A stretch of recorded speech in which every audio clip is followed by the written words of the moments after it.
زیادہ پرانی بات نہیں ہے جب پاکستان اور افغانستان محض ہمسائے نہیں بھائی ہوا کرتے تھے۔ اس رشتے کی بنیاد کوئی سرحد یا لکیر نہیں بلکہ ایمان، نظریہ اور قربانی ہوا کرتی تھی۔ جب 1979 میں سوویت یونین ٹینک کابل میں داخل ہوئے تو دنیا خاموش رہی، مگر پاکستان نہیں رہا۔ پاکستان نے اپنی سرزمین، اپنے دروازے، اپنے دل سب افغان بھائیوں کے لیے کھول دیے۔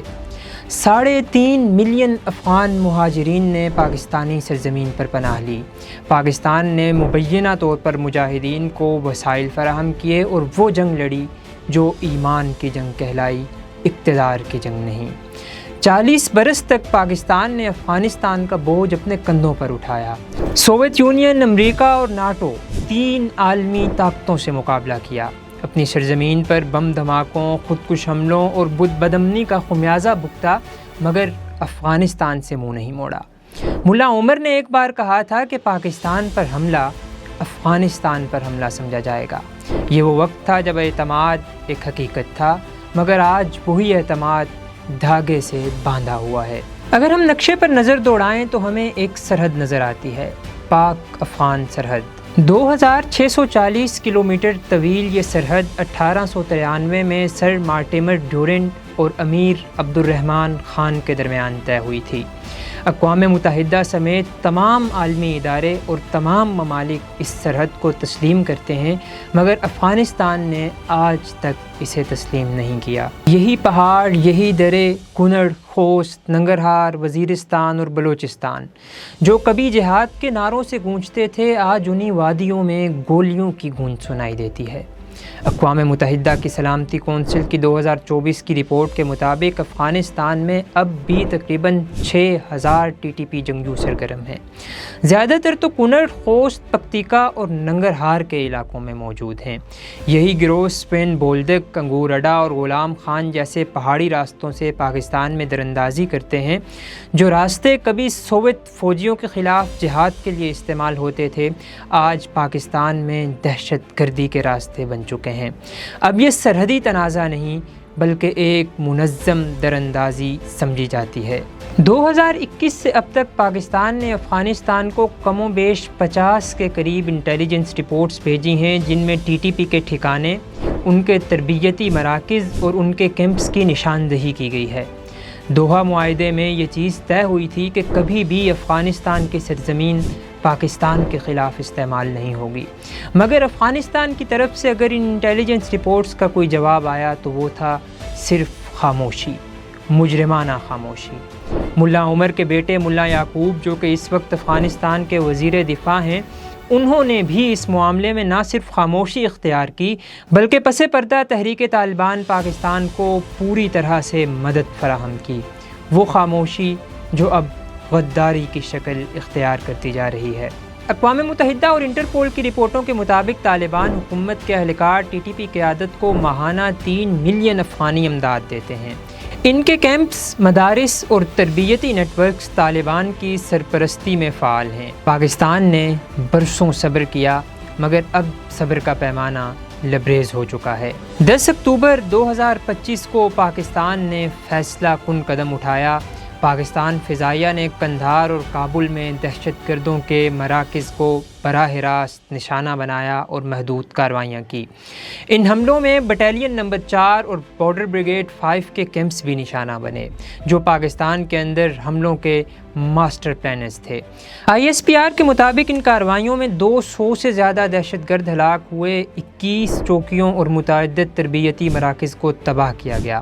پاکستان نے بھی اس جنگ میں 28 مزید جوانوں کی قربانی دی، مگر اپنی سرحد پر آنچ نہیں آنے دی۔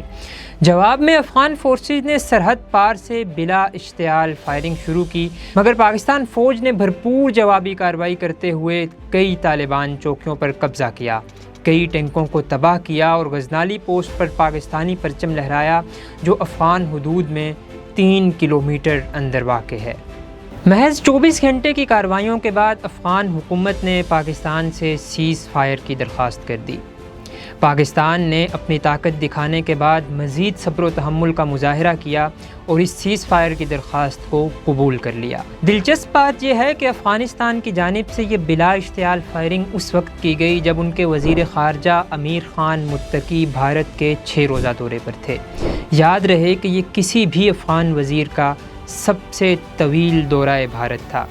امیر خان متقی نے اس دورے کے دوران بھارت کی ہاں میں ہاں ملائی۔ محض چند نظر آنے والے فوائد کی خاطر برسوں پرانی دوستی کا گلا گھونٹ دیا گیا۔ امیر خان متقی نے کشمیر کو بھارت کا حصہ بتا کر اقوام متحدہ اور عالمی قوانین کی خلاف ورزی کی، بلکہ پاکستان کے موقف کو بھی شدید نقصان پہنچایا۔ امیر خان متقی کی ہاں میں ہاں ملاتے ہوئے افغان سوشل میڈیا اکاؤنٹس اور بھارتی مین سٹریم میڈیا اور سوشل میڈیا نے مل کر پاکستان کے خلاف ایک نیریٹو چلانا شروع کیا۔ یہ نیریٹو کہ پاکستان میں داعش کے تربیتی مراکز موجود ہیں، جو کہ سراسر جھوٹ ہے۔ اقوام متحدہ کی رپورٹس اٹھا لی جائیں یا انٹیلیجنس کی رپورٹس، یہ واضح ہے کہ محض 2024 اور 25 میں پاکستان میں افغانستان سے 600 سے زیادہ دفعہ حملہ کیا گیا۔ افغانستان کے مختلف شعبوں میں نہ صرف TTP سرگرم ہے بلکہ بلوچ لبریشن آرمی بھی وہیں موجود ہے۔ داعش کے کئی تربیتی مراکز ہیں جن کا اعتراف نہ صرف امریکہ کرتا ہے بلکہ اقوام متحدہ نے بھی اپنی رپورٹس میں کیا ہے۔ یاد رہے کہ TTP کی تمام سینئر لیڈرشپ بشمول ان کے امیر مفتی نور ولی محسود اور بلوچ لبریشن آرمی کی تمام سینئر لیڈرشپ اس وقت بھی افغانستان ہی میں موجود ہے۔ پاکستان کی وزارت خارجہ نے موقف دیا کہ پاکستان ایک پرامن افغانستان چاہتا ہے، مگر اپنی سرزمین پر دہشت گردی کسی صورت برداشت نہیں کرے گا۔ اسی عزم کے ساتھ پاکستان نے آپریشن عزم استحکام لانچ کیا، جس کا مقصد غیر ملکی حمایت یافتہ دہشت گرد نیٹ ورکس کا خاتمہ ہے۔ وہ نیٹ ورکس پھر چاہے پاکستان میں ہوں یا افغانستان میں، ان کو تباہ کیا جائے گا۔ تاریخ مگر گواہ ہے۔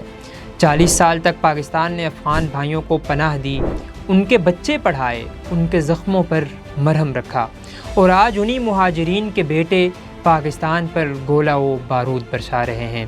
وہی سرحدیں جو کبھی بھائی چارے کی علامت سمجھی جاتی تھی، آج شعلوں میں لپٹی نظر آتی ہیں۔ پاکستان کسی بھی ملک سے جنگ نہیں چاہتا، مگر پاکستان کبھی اپنی عزت، سالمیت اور خود مختاری پر سمجھوتا بھی نہیں کرے گا۔